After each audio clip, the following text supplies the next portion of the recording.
Assalamualaikum warahmatullahi wabarakatuh. Nama saya Febi Hafizowidat. Di sini saya akan menjelaskan tentang peta dan globe. Selanjutnya ada pengertian peta. Peta adalah gambaran permukaan bumi yang ditampilkan pada suatu bidang datar dengan skala tertentu. Namun, secara umum pengertian peta adalah lembaran seluruh atau sebagian permukaan bumi pada bidang datar yang diperkecil dengan menggunakan skala tertentu. Peta menurut para ahli, yaitu menurut Erwin Rice, peta adalah gambaran konvensional permukaan bumi yang diperkecil dengan berbagai kenampakan dan ditambah tulisan-tulisan sebagai tanda pengenal.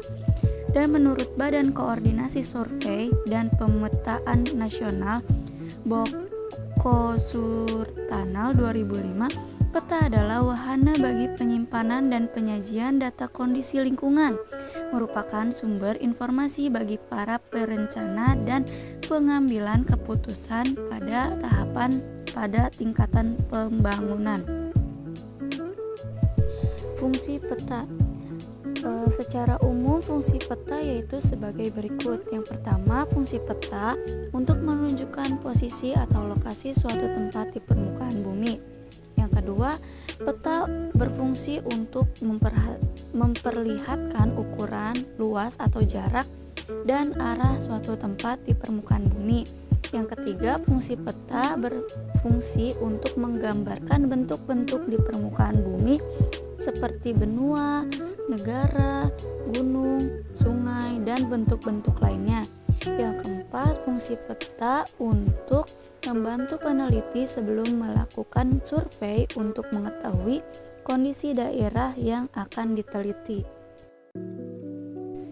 Selanjutnya ada jenis-jenis peta. Jenis-jenis peta terbagi menjadi 3, yaitu jenis peta berdasarkan isinya, jenis peta berdasarkan skalanya, jenis peta berdasarkan bentuk atau simetrisnya. Pertama, kita akan membahas tentang jenis peta berdasarkan isinya. Yang pertama, peta umum.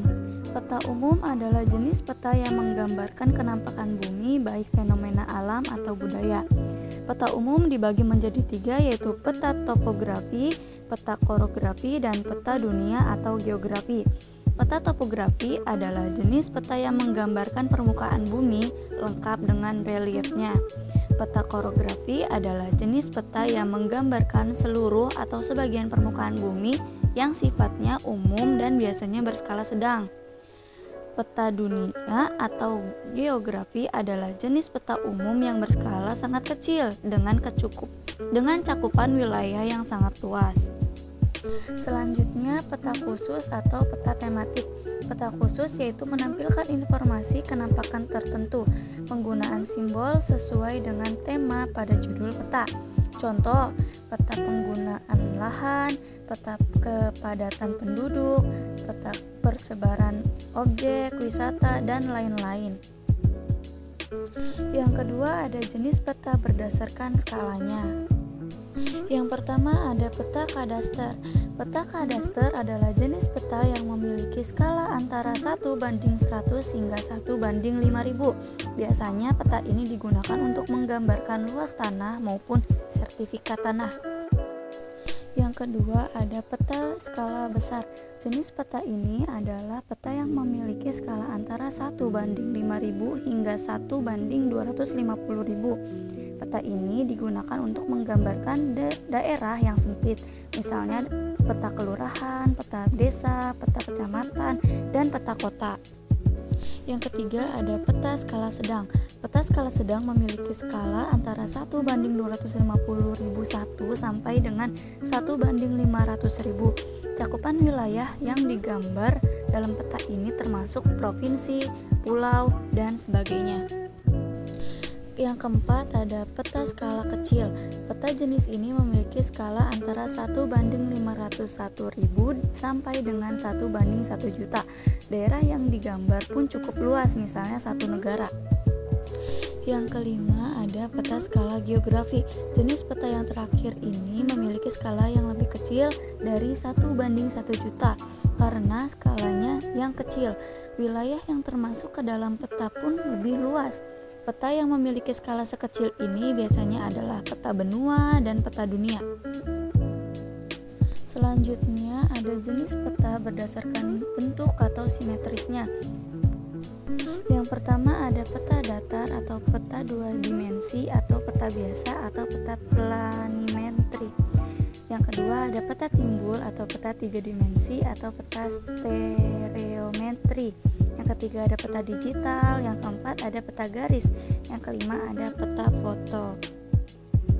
Selanjutnya ada unsur-unsur pada peta.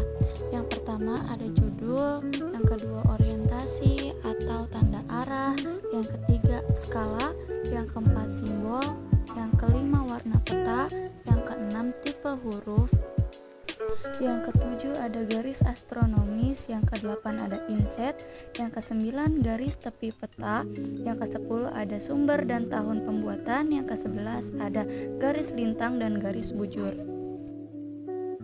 Selanjutnya ada pengertian globe.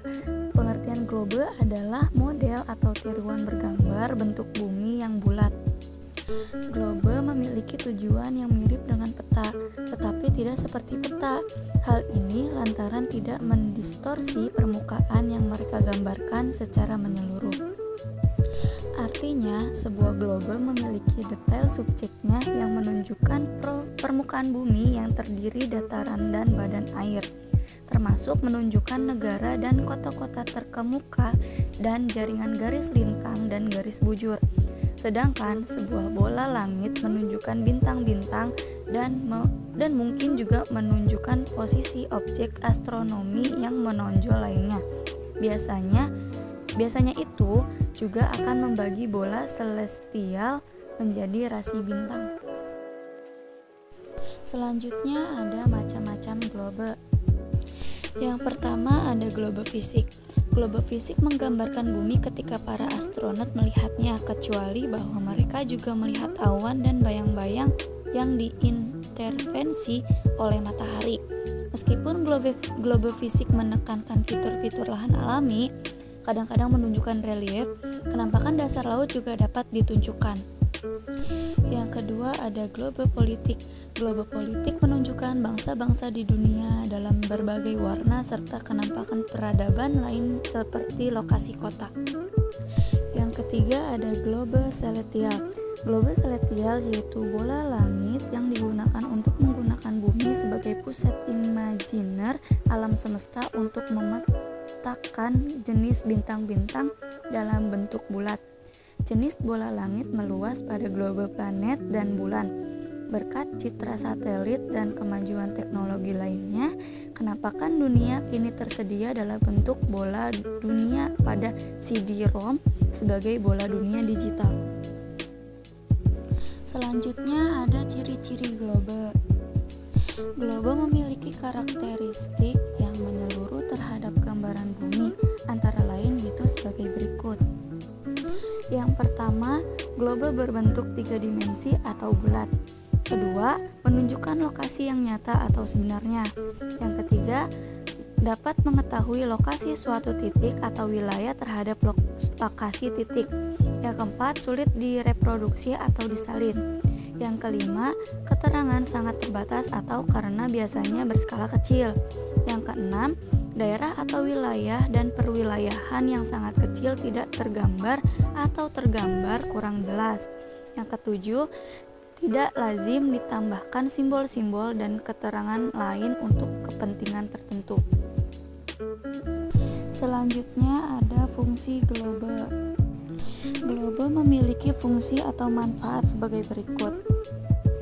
Yang pertama, globe dapat digunakan untuk mengetahui suatu proses gerhana, baik waktu terjadinya maupun tempatnya.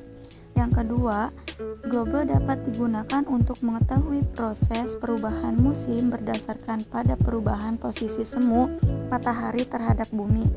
Yang ketiga, globe dapat digunakan untuk mengetahui pembagian iklim bumi dengan berdasarkan garis lintangnya. Mungkin ini saja yang ingin saya jelaskan, kurang lebihnya mohon maaf. Jangan lupa like, subscribe, and comment ya. Terima kasih.